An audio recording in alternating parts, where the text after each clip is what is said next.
Hi, I get an awful lot of people ask me how they can make money out of their photography. Now, of course you can do, no problem at all. A lot of people talk about stock shots. Now, to me, the stock shot age has gone, unless you've got some photographs that no one else has got. They have to be super quality. And these days that's the only thing. They must show no sign of retouching, and you'll need, unless you've got something so different than anybody else, you're going to need 3,000 or 4,000 photographs in a library before it starts to make money, really. So it's not, never pay a library to put your pictures on the library. That's a complete rip-off. Most libraries, if your photographs are good enough to sell, they'll take them for nothing. So never pay anybody. Now that's libraries. As I say, I think it's a thing of the past, but there will be a few pence to be made. Now the other thing, if you're a youngster, it's comparatively easy to make a bit of money. Obviously you have to check the legality. In Belgium, for example, I know that you have to be a qualified photographer to charge any money to take a photograph, which isn't a bad thing in a way, although I don't condone it for everyone. Now, a youngster can go down to his local rugby club, football club, horse riding centre, take pictures of the kids, and then go back the week after and show the prints or the pictures to the parents. Now, that's fine. Don't forget to ask permission, because otherwise you go to the president of the football club and just ask. You're a youngster, he's not going to say no. In fact, he might even ask you to see the pictures and might be doing a bit of publicity somewhere. So that's a good way to start. You can make a bit of pocket money doing that, and then you can move on to portraits of your friends, and then your friends will know people, their parents will know people, and it can start off. So that's how to start as a youngster. As an older person, you've got to decide whether you're going to go into the complete business or just do it on the sideline. Doing photography on the sideline is fine, okay, as long as you tell the tax man, you know, or get the rules right. I mean, I don't want to be responsible for you ending up in problems, as they can say, so tell the tax man. I always did. And now, the big temptation is to take on weddings.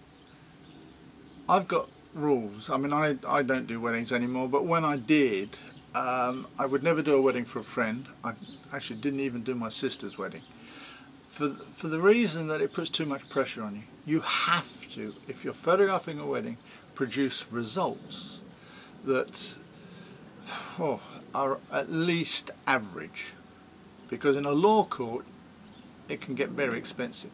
It's one special day to that couple, and you must not take risks.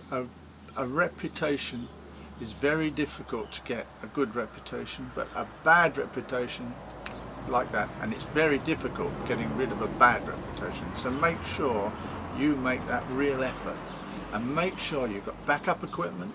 It's no good going with one camera. Suppose it breaks, suppose you drop it. No good going with one memory card. They go, and you should be checking it regularly. You need lights. You need backup lights. You need so much to do a wedding well.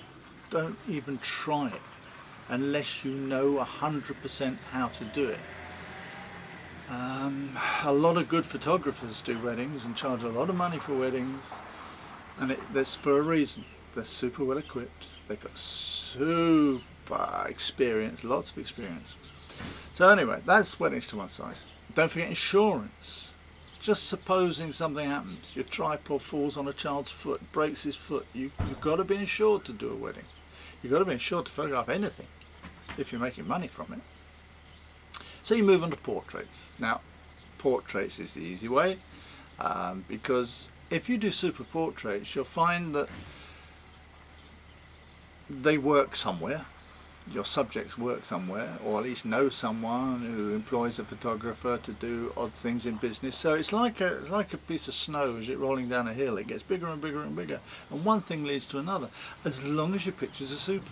And the only way the pictures will be super is if you can use that camera like it's part of your hand, like it's like that. You just have to know how to operate it perfectly. The same with lights. You have to know about light. You have to know about appreciation of a good photograph, composition. So it's not quite as easy as people think. It's easy to pick up a camera, take a picture with an automatic. But to do it with manual controls, which is going to be necessary if you're going to be doing a wedding, that's a different ballgame. That really is. You have to be able to control a crowd.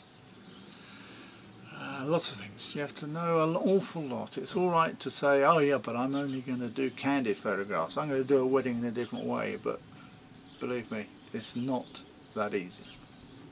Anyway, that's out of the way. Now, if you want to set up a business and do it full time, then that's going to have to be a different lesson, because there's an awful lot to go into for that. Now, what other ways are there of making money from photography? You can go to your local company, but the problem with that, they're going to need an invoice. So that way you've got to have some sort of registration as a photographer. So really that's about it. It's wedding, sport, etc. Now if you want to go into, for example, food photography or car photography, then that's a specialisation.